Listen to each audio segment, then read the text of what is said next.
देखिए, जागो राजभर जागो बहुत जल्द ही एक अधिकार महापंचायत करने जा रही है, जिसमें झारखंड, बंगाल, महाराष्ट्र, मध्य प्रदेश, उत्तर प्रदेश, बिहार, तमाम जगहों के राजभरों से हम निकलने वाले हैं। होली बाद निकलेंगे, क्योंकि देखिए 2027 में हम लोग अधिकार महापंचायत करने जा रहे हैं। और इस बार दोनों का दोनों नेताओं का दोनों कौन ओम प्रकाश राजभर, अनिल राजभर, जो एक धूर्त मंत्री एक झूठ मंत्री है, ये दोनों को राजभर समाज इस बार बहिष्कार करेगा, वोट से चोट करके इनको हराने का काम करेगा, हरा करके इनको इनकी दुकानदारी बंद करने का काम करेगा, क्योंकि समाज को इस समय वोट की जरूरत। दोस्तों नमस्कार, और आप देख रहे हैं कांडी बनारसी में आपका स्वागत है। आज जागो राजभर जागो का प्रेस कॉन्फ्रेंस है और सीधे तौर पे महेंद्र राजभर आज़ाद हैं और ये सचिव हैं संगठन के, और इनसे हम बात करेंगे कि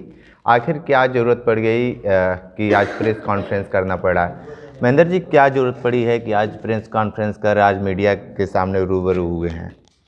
देखिए, यहाँ प्रेस कॉन्फ्रेंस करने का मतलब, प्रेस कॉन्फ्रेंस तो हम लोग लगभग हमेशा करते रहते हैं, 2 महीना 4 महीना पर।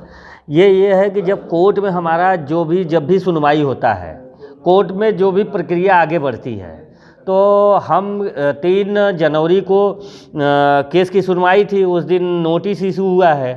तो 3 के बाद फिर 13 फरवरी को डेट लगा था। 13 फरवरी को डेट लगा था तो हम सोचे सरकार ने रिपोर्ट लगाएगी।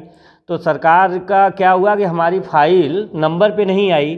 तो नंबर पे नहीं आने के कारण कि उसी दिन अब ये होता कि 13 को हमारा फाइल जो रिपोर्ट है ये जवाब लगा देंगे। जब जवाब लगा देंगे तो हम लोग प्रेस कॉन्फ्रेंस करेंगे, थोड़ा लोगों को इस बारे में जानकारी। और लोग पूछते हैं कि लड़ाई क्या हो रही है, लड़ाई में कहाँ आप लोग हैं, कहाँ तक पहुँचा है। तो होता क्या है कि हम घर घर तो जाके बता नहीं पाएंगे, क्योंकि हम नेता तो है नहीं। हमको जितनी क्षमता है, हमारी पुरुषार्थ है, उतना हम चलते हैं।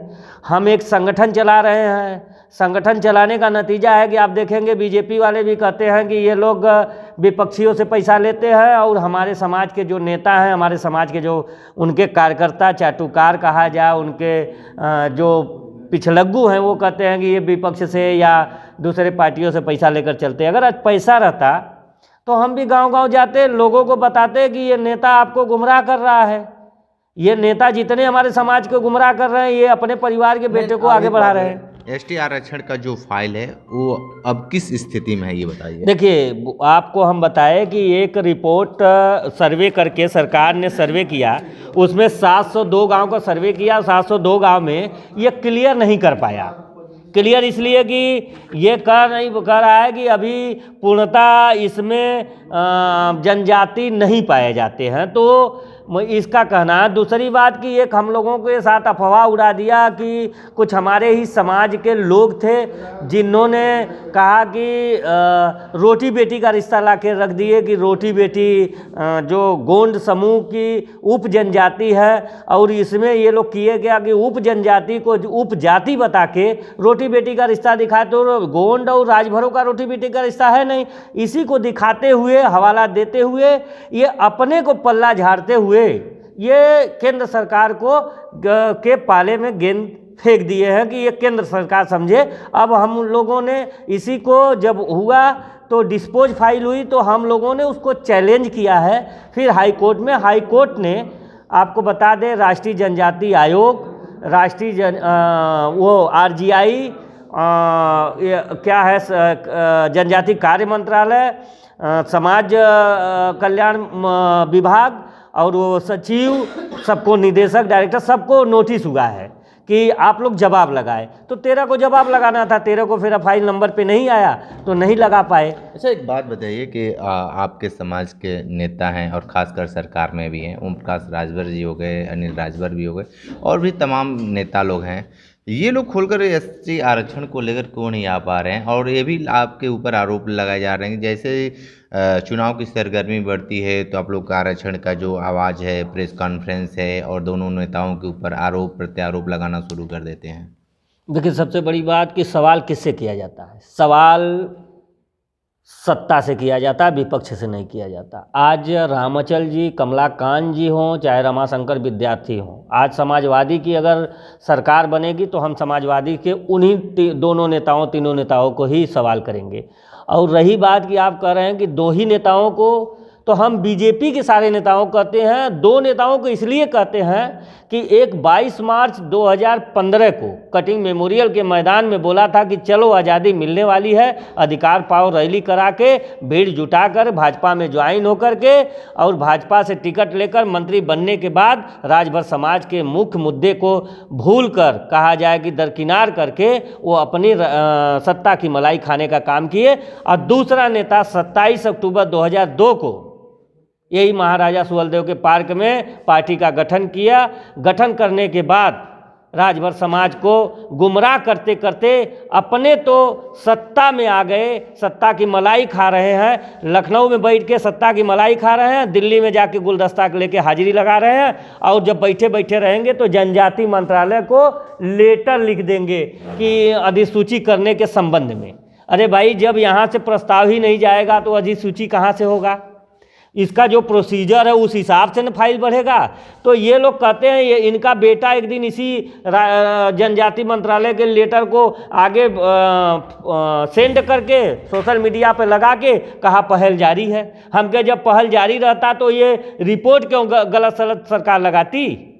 लेकिन एक हफ्ते पहले इसी सवाल पे हमने ओम प्रकाश राजभर से बात की, तो कहने काम चल रहा है, पहल चल रही है, सब हो रहा है, आप उस पर ध्यान मत दीजिए, इस तरीके की बातें करके और कहते हैं कि कुछ भी। अगर आपसे फिर मिले तो ये लेटर उनको ले जाकर दिखा दीजिएगा कि कह दीजिए कि बाप बेटे आप लोगों का डिग्री तो हम मोदी जी की तरह आपका भी हमको समझ में नहीं आता है, क्योंकि आप एमफिल किए हैं, अलवर राजस्थान से आप पीएचडी किए हैं, और पिताजी का तो हमको इसलिए डिग्री नहीं पता है क्योंकि आप एक वीडियो देखे होंगे, एक वीडियो में कहा गया है कि मुसलमान जो थे, कुछ मुसलमान आ रहे थे, तो मुसलमान इनके बीजेपी में आए तो यही बोल रहे थे कि जो मुसलमान आए हैं जिनका वो ऑपरेशन सर्जरी होता है, क्या वो सर्जरिया फिर वापस हो जाएगी? जिनको बोलने का तजुर्बा अगर डिग्री होता तो अभी आप देखे होंगे कि गाजीपुर में ठेकेदारों को माँ बहन की भद्दी भद्दी गालियाँ दिए।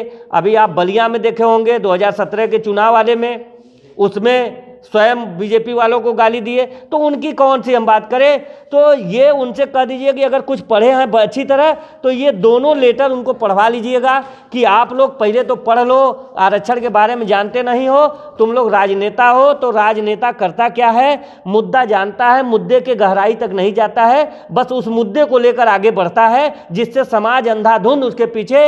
एक तो राजभर समाज, हमारा समाज पढ़ा लिखा नहीं है, जो भेड़ की तरह हम हैं, जैसे हमको हमारे समाज को एक भेड़ समझ लीजिए, ये आगे एक भेड़ चला जाता है, सारे भेड़ पीछे पीछे जाते हैं, ये नहीं पूछते हैं कि अरे यार तुम कहाँ जा रहे हो। नहीं, एक बात बताइए कि अब क्या कौन सा योजना आप लोग बता रहे हैं, क्योंकि चुनाव की सरगर्मी भी अब तेज़ होना शुरू हो गया है और विधानसभा के चुनाव की तैयारी में लगभग सारी पार्टियां लग चुकी हैं।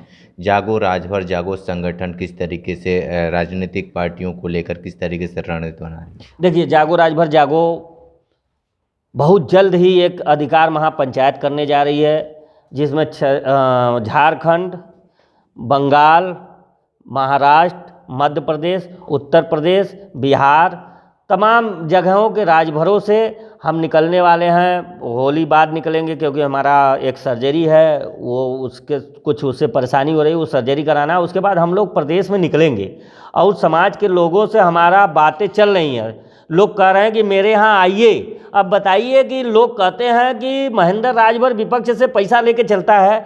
अगर लोग बुला रहे हैं, मेरे पास पैसा होता, साधन होता, तो आज मैं वहाँ पहुँच गया होता। जो फंडिंग की ये लोग आरोप प्रत्यारोप लगाते हैं, तो आज हम भी संसाधन, आज 17 जून 2020 से ये कारवां चालू हुआ है, 21 में इसका रजिस्ट्रेशन हुआ है। आप जान लीजिए कि अगर यही में जागो राजभर जागो का हमारा एक पदाधिकारी का अधिकारी को कहीं भी डोनेशन फंड लेते हुए अगर किसी पार्टी से कोई दिखा दे, मैं उसी दिन संगठन से इस्तीफा दे दूंगा, उस लड़ाई को वहीं पे छोड़ दूंगा, बाकी नेताओं के ऊपर छोड़ देता हूं। एक बात बताइए कि ओम प्रकाश राजभर को लेकर 2027 को लेकर क्या करने जा रहे हैं? देखिए, 2027 में हम लोग अधिकार महापंचायत करने जा रहे हैं और इस बार दोनों का दोनों नेताओं का, दोनों कौन कौन? ओम प्रकाश राजभर, अनिल राजभर, जो एक धूर्त मंत्री एक झूठ मंत्री है, ये दोनों को राजभर समाज इस बार बहिष्कार करेगा, वोट से चोट करके इनको हराने का काम करेगा, हरा करके इनको इनकी दुकानदारी बंद करने का काम करेगा।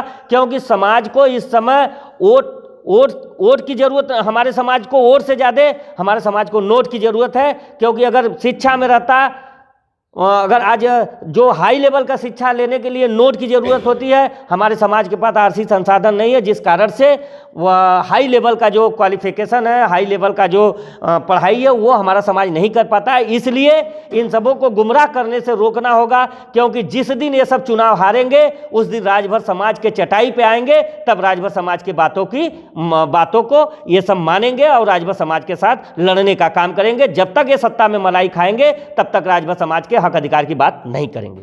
तो आप सुन रहे थे महेंद्र राजभर आज़ाद जी को बहुत सारी बातें बताएं। सीधे तौर पे एक लकीर इन्होंने खींच दी है कि चुनाव जैसे आएगा तो हम ये भी एक बहुत बड़ा रैली करने जा रहे हैं, उसी समय निर्णय भी ले लेंगे कि ये लोग क्या करने जा रहे हैं। लेकिन एसटी आरक्षण को लेकर जो लड़ाई लड़ी जा रही है, लगातार लड़ रहे हैं लोग, हाई कोर्ट से में इनका जो चल रहा है मामला लगातार चल रहा है। लेकिन जिस तरीके से ओम प्रकाश राजभर लगातार सोशल मीडिया पर एसटी आरक्षण को लेकर बात कर रहे हैं, उस बात से ये लोग बिल्कुल सहमत नहीं है। कहीं से न कहीं वो कहा जाता है दूध और पानी वाला, तो एकदम दोनों अलग अलग है। इनका जो लाइन है अलग है और ओम प्रकाश राजभर का लाइन अलग है। विशेष ये जो प्रेस कॉन्फ्रेंस है एसटी आरक्षण को लेकर किया गया था।